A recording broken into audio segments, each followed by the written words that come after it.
अध्यात्म से आप कैसे जुड़ गए? कहना तो बहुत आसान भी है और तकलीफ वाला भी है। हमारा एजुकेशन सिस्टम है, उसमें भी इन चीज़ों को इन्वॉल्व करने की ज़रूरत we are already too late for that. ये हमारा जब जो टॉपिक हम डिस्कस कर रहे हैं वो बहुत सेंसिटिव हो जाएगा। है। सेकंड में धर्म को और अध्यात्म को तलाशने की कोशिश करते हैं। जैसे सोते सोते आपको कोई कह दिया, आप कितना समझोगे? बोझ या जिम्मेदारी? जिम्मेदारी संभालने वाला तो वो है, मैं क्यों संभालूं? आज के बच्चों में 14-15 साल में हम देख रहे हैं कि हम डिप्रेस्ड हैं। थोड़ा टेंशन फ्रस्ट्रेशन तो होएगा ही। न तो किताब रखते हो, न कभी पढ़ी है, न कभी समझी है, न कभी जीवन में उतारी है, तो आप कैसे हिंदू हो? कोई हिंदू सच्चा नहीं रहा है भाई, सिर्फ तिलक लगाते घूमते हैं। नमस्कार, आप देख रहे हैं आज की खबर, आपके साथ मैं हूं अभिषेक। आज की खबर पर एक ऐसी शख्सियत हमारे साथ हैं जो किसी परिचय के मोहताज नहीं। जैसे ही मैं उनका नाम लूंगा आप खुद समझ जाएंगे वो कौन है। देश और दुनिया में दाजी के नाम से जाने जाने वाले कमलेश पटेल जी हमारे साथ हैं। बहुत बहुत स्वागत दाजी। अभिषेक जी प्रणाम। मैं इंटरव्यू शुरू करने से पहले ही आपको बहुत बहुत धन्यवाद देता हूं क्योंकि आपके बिजी स्केड्यूल होते हैं, उसमें से आपने कीमती समय निकाला। बहुत बहुत शुक्रिया। बहुत आनंद की बात है मेरे लिए। तो हम कुछ चीज़ों पे बात करेंगे आपसे। सबसे पहले आध्यात्म से आप कैसे जुड़ गए? क्योंकि मैंने आपकी जब हिस्ट्री देखी तो गुजरात में एक लड़का अचानक से जो पढ़ाई लिखाई करके अच्छी सी नौकरी करने वाला होता है, वो आध्यात्म से कैसे जुड़ गया? कहना तो बहुत आसान भी है और तकलीफ वाला भी है। जब तक मुझे याद है कहाँ से कब आध्यात्मिकता में मुझे एक तरह की तड़प जागू थी। और क्रेडिट्स तो सब रामकृष्ण परमहंस को जाती है। उनकी जब मैं किताबें पढ़ी तो एक तरह की जागरूकता आ गई हृदय में कि ये जीवन है, लेकिन जो अपरेंट लाइफ है उसके सिवा और कुछ भी पाने जैसा है। और ये जो आइडिया थी इट वॉज रीइंफोर्स्ड बाद में by watch studying Mahabharat Ramayan. जिस ज़माने की बात कर रहा हूँ उस ज़माने में तो टीवी भी नहीं था, तो सीरियल की तो बात ही नहीं थी। तो हम किताबें पढ़ के सीख लेते थे। तो उस पर मनन किया तो एक तरह की जागरूकता कि बेचैनी आ गई हृदय में। और एक बार हमने कॉलेज में जब पढ़ रहा था, अचानक मन में हुआ कि चलो छोड़ देते हैं संसार को और संन्यास ले लेते हैं। दैट वाज इन 76 की साल में, यही महीना था जून। और 12 जून के पहले 76 2-3 वीक्स बिफोर दैट हमारा घर नर्मदा के किनारे नज़दीक था। तो वहाँ पे साधु संत बहुत लोग परिक्रमा करते हैं नर्मदा की। बिल्कुल। और ख़ास करके वो अघोरी बाबा शिव भक्त लोग थे। हाँ। तो जब मैं वहाँ पहुँचा शिव जी के मंदिर पे, तो सुबह से शाम तक बैठा रहा। मैं देखता हूँ किसको गुरु बनाऊँ। तो एक बुज़ुर्ग थे, वो खुद मेरे पास आए। बोले बेटा क्या चाहते हो? मैंने बोला आप मुझे अपना शिष्य बना लो, आपकी सेवा करूँगा। आप तो उनकी आंखों में पानी छलक उठा और बोले कि बेटे मैंने तो बड़ी भूल की है, तू वापस घर चला जा। ये घर छोड़ने से ईश्वर नहीं मिलता है कि मैं अभी वापस जा भी नहीं सकता हूँ, किसको मुंह दिखाऊंगा। और गांव में जाऊंगा तो कोई मुझे अभी पहचानेगा भी नहीं, घर वाले भी निकाल देंगे। मेरे माता पिता तो है रही अभी, तो अभी तेरे पास मौका है, तो वापस घर चला जा। तो मेरा संन्यास 8 घंटे या 12 घंटे से भी ज़्यादा नहीं रहा। सो कब कैसे कहाँ शुरू हुआ, डिफ़िकल्ट टू से। तो लेकिन एक वो दौर था। अब आज के दौर में जब जैसा आपने कहा कि जिस समय आप जुड़े उस समय ना तो टीवी था, लोगों को उस तरीके से जानकारियाँ भी नहीं मिलती थी, लेकिन आज के डेट में लोग 1 मिनट में और 30 सेकंड में धर्म को और अध्यात्म को तलाशने की कोशिश करते हैं। हम्म। धर्म और अध्यात्म ये है क्या, और लोग कैसे इसे तलाशें? इंफॉर्मेशन बहुत ज़्यादा आती है, लेकिन जो भी इंफॉर्मेशन लोग पाते हैं, जैसे सोते सोते आपको कोई कह दिया, आप कितना समझोगे? कुछ भी नहीं। ऐसी हालत है आजकल के माइंड की, क्योंकि एक आइडिया आई, वो आपके अंतःमनस पर असर करे, उससे पहले तो दूसरी आइडिया आ जाती है, तीसरी आइडिया आ जाती है, और किसी पे भी हम फोकस नहीं कर पाते, उसको एनालाइज नहीं कर पाते हैं। अटेंशन डेफिसिट हो गया अभी तो दुनिया। आपने एक बहुत मार्मिक और बहुत सैद्धांतिक प्रश्न पूछ दिया, धर्म और आध्यात्मिकता में क्या फ़र्क है। धर्म एक शुरुआत है, वहाँ हम सीखते हैं ईश्वर क्या है, आकार है या निराकार है, एक जगह स्थायित है या सब जगह है, सीमित है कि असीमित है, ये सब तरह का होता है। जब हम आध्यात्मिकता में पहुँचते हैं, हमारी खोज जब हमें आध्यात्मिकता में ले जाती है, तो हमारी मान्यता छूट जाती है कि अभी तक तो हम मानते थे, जब तक हम धार्मिकता में रहे थे कि हम मानते हैं, लेकिन जब आध्यात्मिकता में हमारा पाँव कदम रखता है तो लगता अभी मैं मानता नहीं, अभी मैं जानता हूँ कि वो है, क्योंकि मैंने अनुभूति की है। तो आध्यात्मिकता और धार्मिक में बहुत बड़ा फर्क है। तो यानी कि अगर सीधे शब्दों में कहें तो मानना धर्म, जानना अध्यात्म, आत्मा, और उससे भी आगे जाना है। एक बार हमने अनुभूति कर दी, एक्सपीरियंस हो गया कि ईश्वर है, बाद में क्या करोगे आप?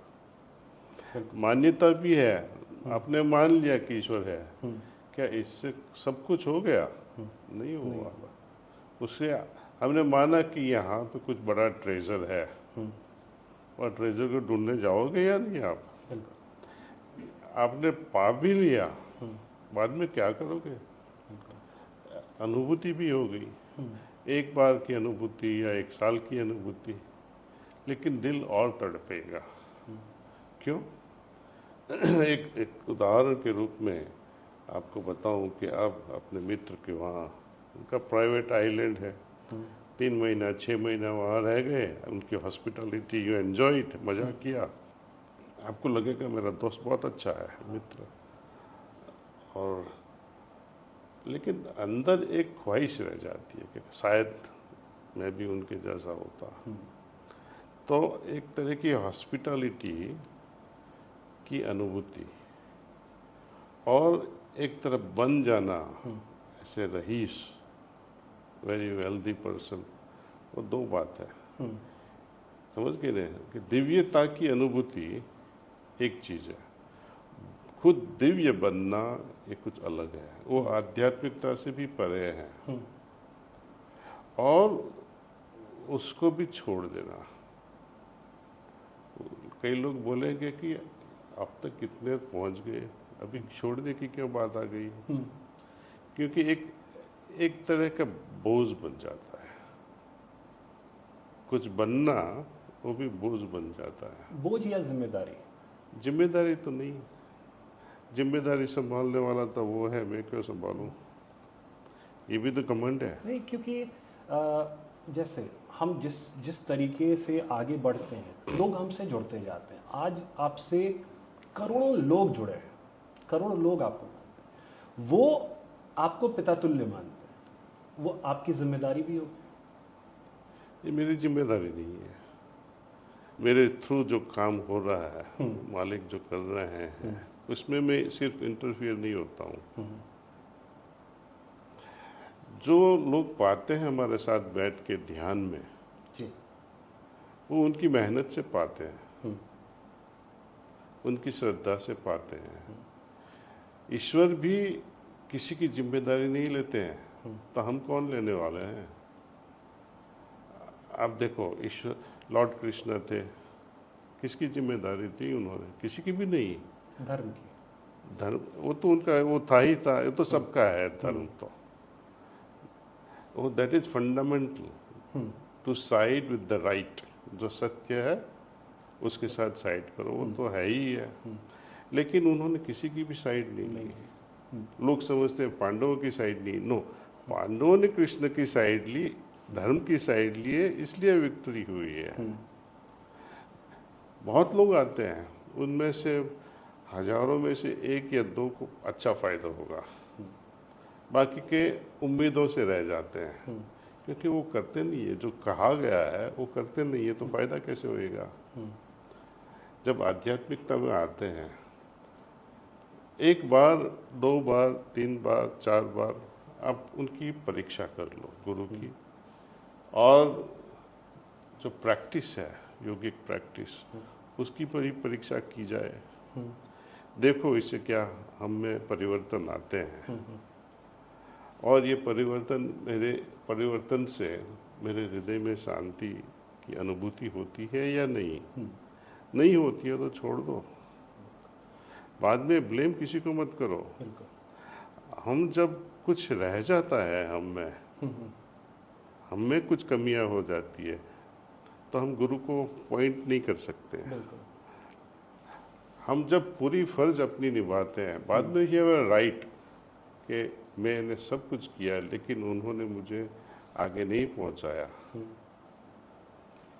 तो अब इसमें धर्म और अध्यात्म, इससे जुड़ा अगर ध्यान, योग, इनकी बात करें, इसको लेकर के भी लोगों में बहुत ज़्यादा कन्फ्यूज़न होता है। ध्यान क्या है, योग क्या है, इसके बारे में अगर।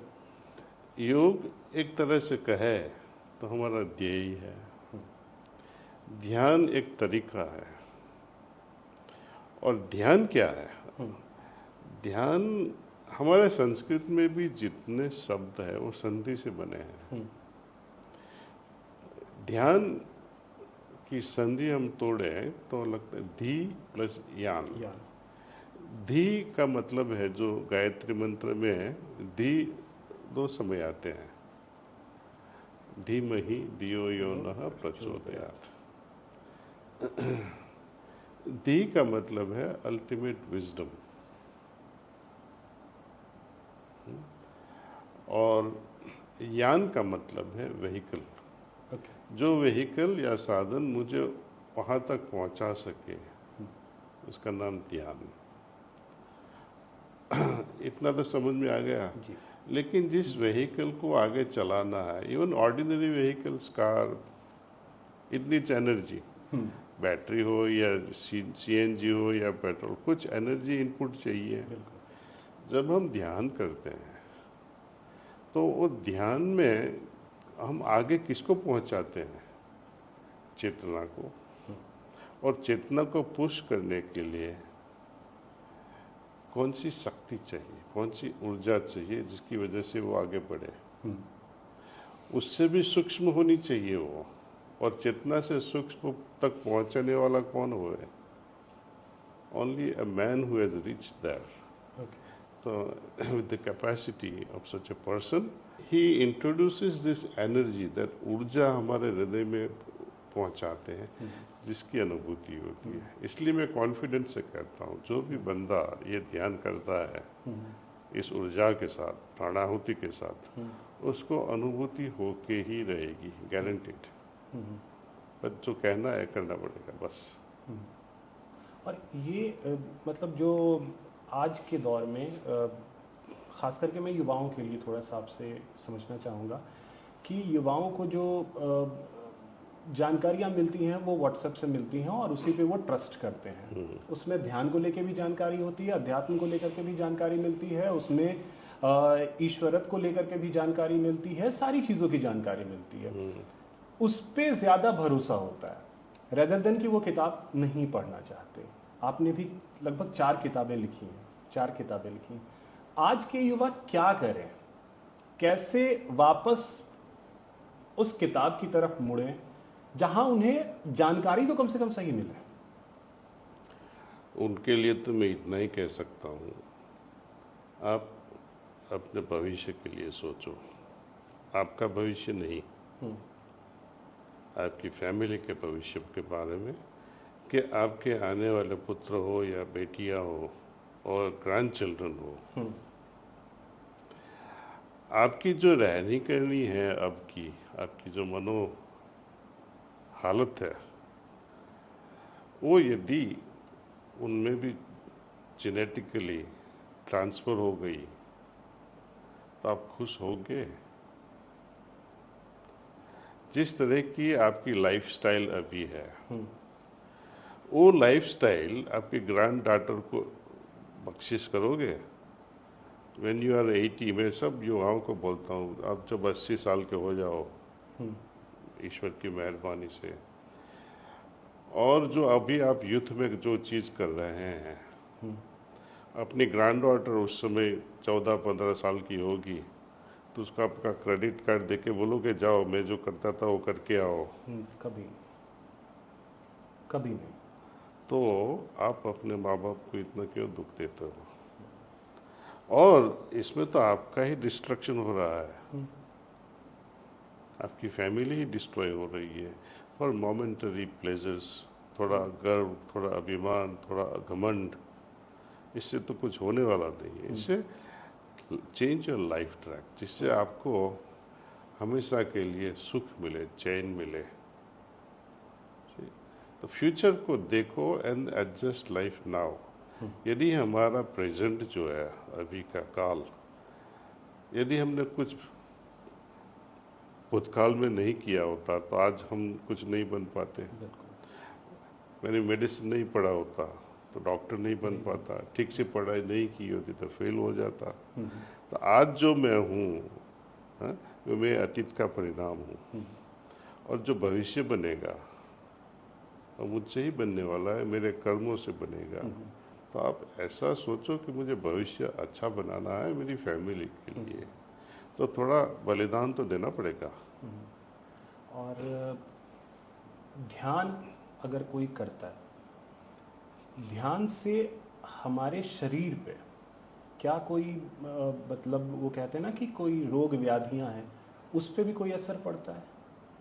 उससे दूर होते हैं हम, शरीर स्वस्थ होता है? क्योंकि कहते हैं कि अगर मन आपका स्वस्थ है और ध्यान से मन स्वस्थ होता है, मन स्वस्थ तो तन स्वस्थ। इसमें थोड़ा डिटेल में समझना पड़ेगा अपन को कि जो डिजीज़ है, रोग है, इसकी कैटेगरीज है। एक कैटेगरी है बाहर की दुनिया से जब हमारे शरीर में एंटर होते हैं, बैक्टीरियल इन्फेक्शन है, वायरसेस है, फंगस है, जो हमारे काबू में नहीं है। किसने हम पे छींक खा ली और हमने इनहेल किया तो ज़रूर आप बीमार तो होने वाले हो, चाहे भी आप 2 घंटा हर दिन ध्यान करते हो, वो रोकेगा नहीं वो। दूसरा है, जो कोई डिसीजन हुआ आपके अगेंस्ट में और आप चिढ़ जाते हो, गुस्से हो जाते हो, किसी को मार देते हो, ध्यान के माध्यम से इसको कंट्रोल किया जा सकता है। इसको रिएक्शन, या यूँ कहिए कि उनका जो रिस्पॉन्सेस है वो अलग होएंगे। उनके प्रॉब्लम, मेंटल प्रॉब्लम होने से पहले जो ध्यान करता है, जो ध्यान में ही रहता है, वो डिफ्यूज़ कर देता है, वो होने ही नहीं देता है। सो ध्यान की पद्धति एक वैक्सीन तरह की है, रोग होने नहीं देता है, खास करके मेंटल डिजीज़ इट प्रिवेंट्स। लोग बोलते हैं कि चलो डिजीज़ शुरू हो गया, डिप्रेशन आ गया, स्ट्रेस आ गया, चलो ध्यान करते हैं। तो मैं कहता हूँ तो अगेन उसमें भी डिफरेंसेस है। सपोज आप में डिप्रेशन आ गया क्योंकि माँ गुजर गई, या पिताजी गुजर गए, या हस्बैंड गुजर गया, या बीवी गुजर गई, तो टेम्पररी अपन को स्ट्रेस तो रहेगा ही। हाँ, मैं दूसरी चीज़ की बात करता हूँ कि छोटी छोटी बातों में कुछ नासमझी हो जाती है और डिप्रेस हो जाते हैं, स्ट्रेस बोलो, कई लोग सुसाइड करने का सोच लेते हैं। ऐसे डिजीज़ के बारे में बात करता हूँ मैं से, कि जब ध्यान करते हैं ऐसे लोग तो उनकी बीमारी और बढ़ जाती है। क्यों? क्योंकि ध्यान में हम क्या करते हैं, एक ख्याल रखते हैं कि हमारे हृदय में ईश्वर की मौजूदगी है और जो हमें उनकी ओर खींच रहे हैं। लेकिन जो परेशान आदमी है वो अपने प्रॉब्लम पे सोचेगा और उसको बिगाड़ेगा। शायद ये किया होता तो ऐसा होता, वो किया तो ऐसा होता, उन्होंने ये किया, उन्होंने ये नहीं किया, उस पर ब्रूडिंग करेगा तो प्रॉब्लम को और बिगाड़ेगा। तो ऐसे लोगों को ध्यान नहीं सिखाना चाहिए। क्योंकि आजकल दाजी अगर हम देखें तो 12 साल के बच्चे, 15 साल के बच्चे, जिस उम्र में मैं अगर खुद की आपके समय का तो दौर कुछ और था, मेरे अगर 2000 के दौर को भी देखें तो उस समय हमें ये नहीं पता था 14-15 साल में करना क्या है। आज के बच्चों में 14-15 साल में हम देख रहे हैं कि हम डिप्रेस्ड हैं।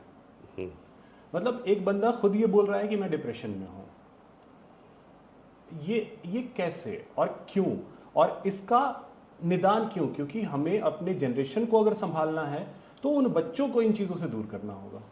Availability of things in the world, at the same time non availability.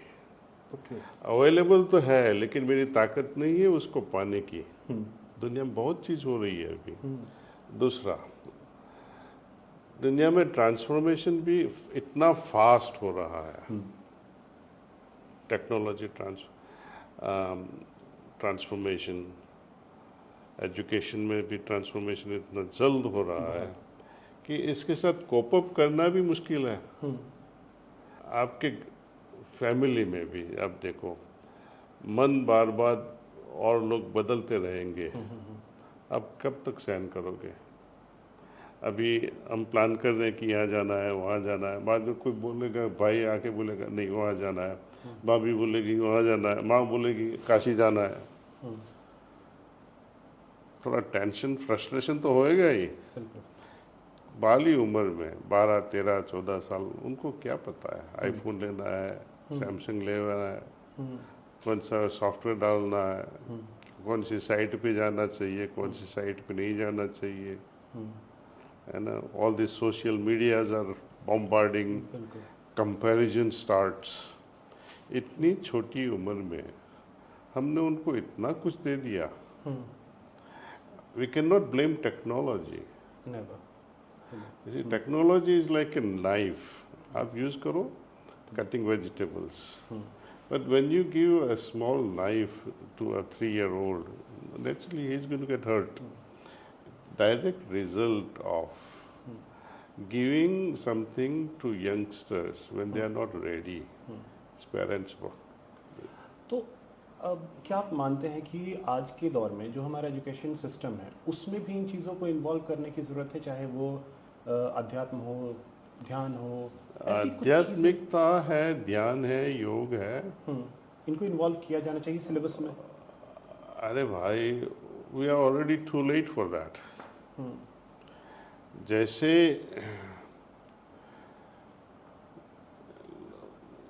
माँ गर्भवती बनती है, कई लोगों को तो पता ही नहीं चलता है 1 महीने तक, until she misses a period they don't realize. But people who are so sensitive, they understand. कि before conception उनको पता चल जाता है this is the moment we're going to invite the soul. And they prayerfully meet each other. They make love in that prayerful state. So imagine the soul that enters such a womb. ऐसे माँ कैसे, कैसी हालत में, कैसे पवित्र वातावरण में गर्भवती बनती है, और उसके विचार, उसकी फीलिंग्स, उसकी इनकी इमोशंस, दैट विल फिट। तो बाद में ये मोमेंट चुक जाते हैं हम, तो संस्कार माँ बाप के धीरे धीरे धीरे धीरे वो बच्चा करे या ना करे उसकी कोई गारंटी नहीं है ऐसी। तो आध्यात्मिक training it should start conception के साथ। लेकिन हमारे देश में इस पर भी सवाल उठेंगे। सवाल तो ये कि वो कहेंगे कि हिंदू वाला है, वो मुस्लिम वाला, ये चीज़ें शुरू हो जाती हैं। तो कैसे किया जाएगा? ये हमारा जब जो टॉपिक हम डिस्कस कर रहे हैं वो बहुत सेंसिटिव हो जाएगा।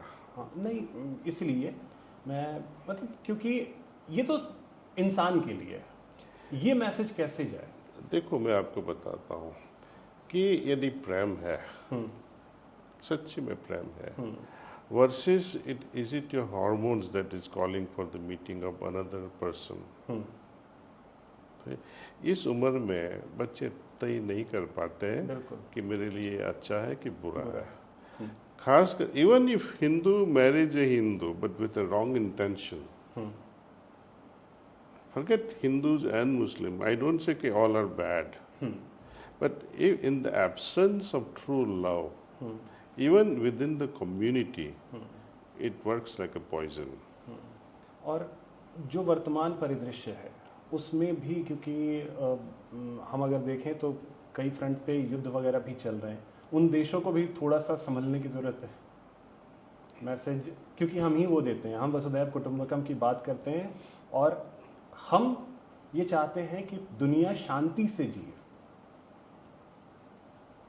आप हम आपके चाहने से या मेरे चाहने से कुछ होता, ईश्वर के चाहने से भी कुछ नहीं होता है। तो हम तो कौन लोग हैं? जो होता है देखते रहो, श्री कृष्ण कहते हैं ना, और देखते रहो, witness what is happening at a large scale, but regulate your own life. और छोटे छोटे एक दो सवाल दादी बस, जरूर भाई। आपके फ्यूचर प्लान्स क्या? कोई कुछ भी मेरे फ्यूचर प्लान्स नहीं है।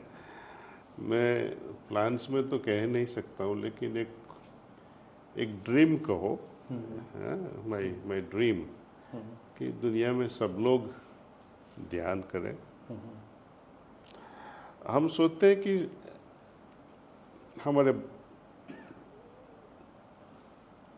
हमारी अगली पीढ़ी सुखी रहे, राइट, शांति से जिए, राइट, बट सिर्फ सपना देखने से नहीं होता है। मैं उनका फाउंडेशन बनना चाहता हूँ, मेरी फैमिली के लिए, मेरी कम्युनिटी के लिए, और ड्रीम से बाहर आके उनको वेज एंड मीन्स दूँ, उनको ऐसी ताकत मिलनी चाहिए, उनको ऐसा रिसोर्सेस मिलना चाहिए। उनको वहाँ पहुँचाना है, लेकिन मुझे उनके लिए स्टेप्स तो बनाना पड़ेगा। बिल्कुल। तो हमारी जिम्मेदारी है वो स्टेप्स बनाने की, और उनको सिखाना है कि इस स्टेप्स पे आप कैसे चढ़ सको। दैट थिंग इज योग। जो स्टेप पे चढ़ना है, दैट एक्सरसाइज इज योग।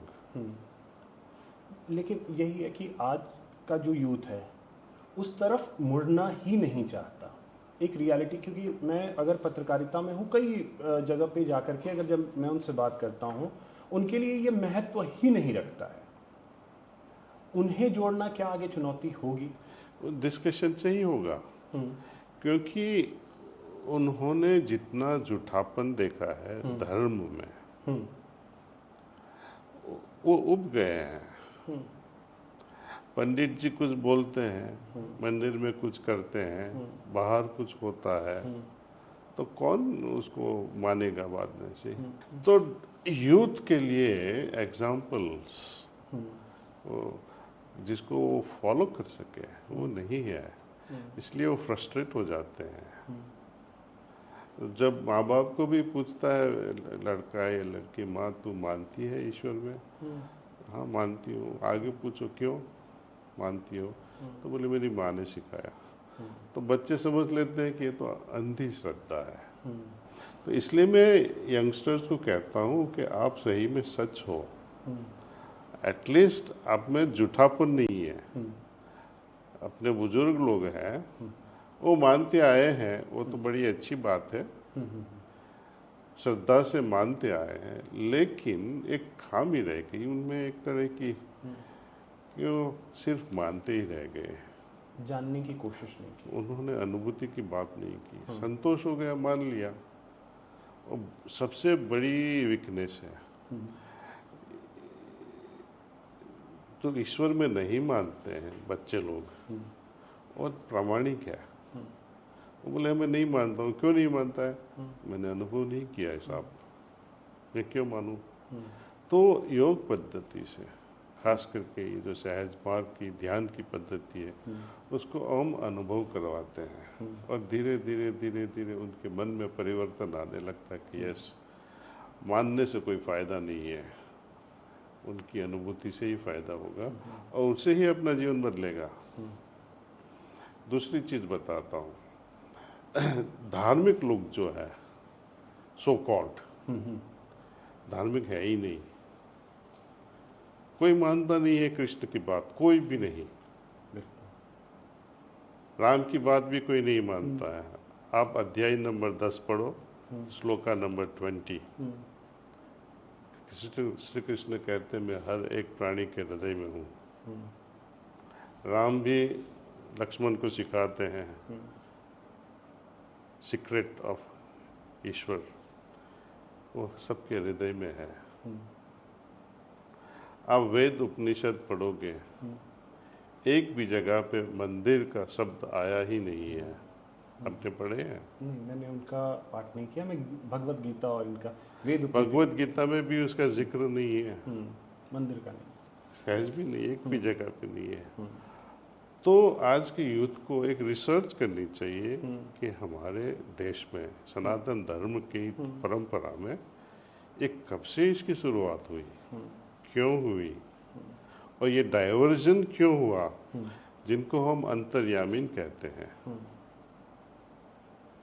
उनको हम बाहर क्यों ढूंढते हैं। अब जब डायरेक्शन ही आपका बदल गया खोज का, तो आपको कैसे प्राप्त होएगा।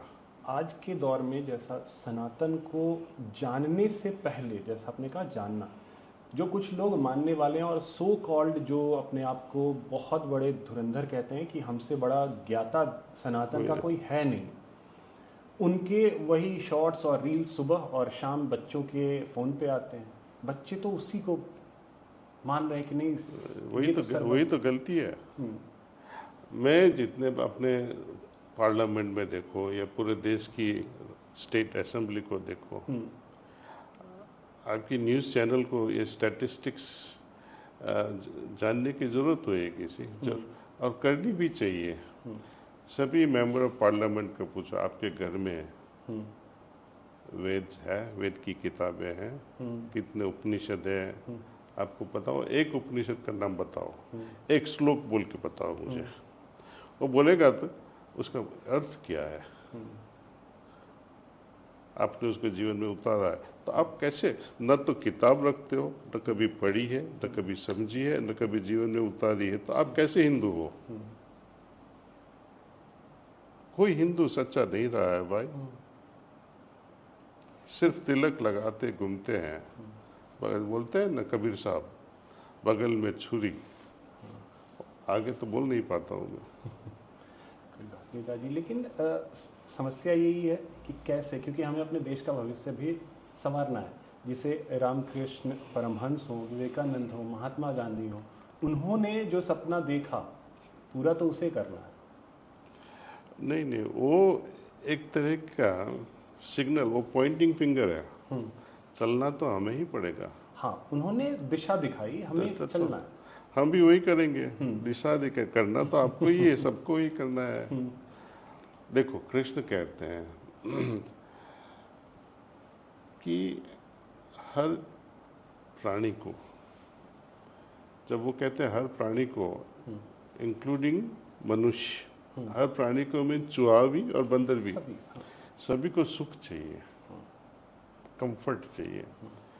सुख कैसे पाओगे, आपको आपका मन बेचैन रहेगा, अशांत होएगा, तो सुख कैसे मिलेगा। अशांत जब तक मन रहेगा सुख नहीं मिलता। उसका मतलब है शांत करना पड़ेगा मन को। शांत कब होएगा, जब मन एक तरह अंदर से हार्मनी आ जाए, एक तरह की बैलेंस हो जाए अंदर। और वो कब होता है, जब आदमी में कॉन्टम्पलेटिव एबिलिटीज या मनन करने की शक्ति या मन को फोकस करने की शक्ति आ जाए। और कॉन्टम्पलेटिव माइंड विथ फोकस्ड माइंड कब हो सकता है, वो अर्जुन को पूछते हैं और कुछ जवाब देते हैं कि वो ध्यान से ही होता है। इसलिए कहा है उन्होंने एंड में ऑफ दैट श्लोका, अशांतस्य कुतः सुखम, अशांत आदमी के मन को कैसे सुख मिल सके।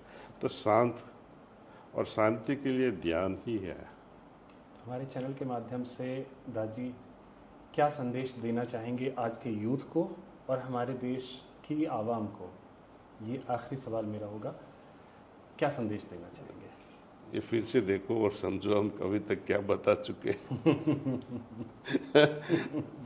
मेरा तो एक ही है, आप खुद साइंटिस्ट की तरह जितनी भी हमारी धार्मिक परंपरा है उसको एनालाइज करो, कहाँ हम अच्छा कर रहे हैं, कहाँ हम अच्छे रास्ते पे चल रहे हैं, उसको देखो। जवाहरलाल नेहरू बोलते थे, and other great people like Radha Krishna, वो भी बोलते थे कि हर चीज़ जो संस्कृत में लिखी है वो होली या पवित्र नहीं है। संस्कृत में भी अभी गाली लग सकते हो, तो सुपरफिशियली देख के उसको अच्छा है मान मत लेना। जैसे साइंस वैसे ही सुपरफिशियली वो मानता नहीं है, वो एक्सपेरिमेंट करता है।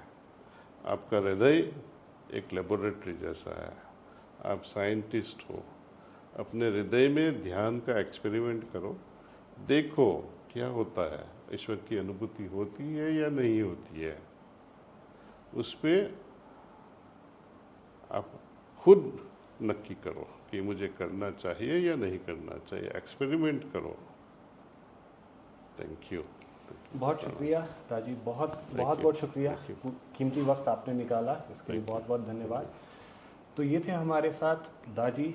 उम्मीद करता हूँ कि आप लोग जब ये इंटरव्यू सुनेंगे तो आपके अंदर बहुत सारे परिवर्तन आएंगे, और ख़ास करके वो जिसके लिए बार बार ये कहा जाता है कि किसी भी चीज़ को सिर्फ मान ना लें, जानने की कोशिश करें, और वो 30 सेकंड, 1 मिनट और 90 सेकंड वाले रील से बाहर निकल करके आध्यात्म और किताबों की दुनिया में खो जाइए, बहुत कुछ प्राप्त होगा। धन्यवाद।